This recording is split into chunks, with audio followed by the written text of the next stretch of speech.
Hi කොහොමද ඉතින් ඔයාලට අද අපේ චූටි පැටියට මාස 5ක් වෙනවා. ඉතින් යන්නේ අද මාස 5 වැක්සීන් එක. මුලින්ම කියන්න ඕන මේ වැක්සීන් එක ගවර්න්මන්ට් එකෙන් දෙන්නේ නැහැ. අපි ප්‍රයිවට් තමයි රික්වෙස්ට් කරලා ගන්න ඕනේ. ඉතින් මේ වැක්සීන් එක රොටා වෛරස් එකට විරුද්ධව දෙන. රොටා වෛරස් එකට දෙන වැක්සීන් එක තමයි. හරිද? මේකෙදි මුලින්ම මේකෙදි වෙන්නේ ඩයරියා and vomit. ඒ කියන්නේ පාචනය සහ වමනය යෑම ළමයාට පාලනය කරන එකක් තමයි.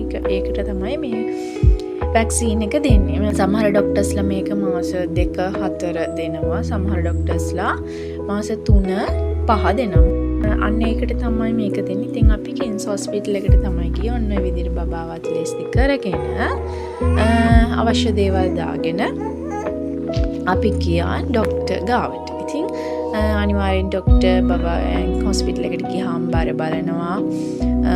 ඊට පස්සේ දිග බලනවා. ඊට පස්සේ බබාට මොනවා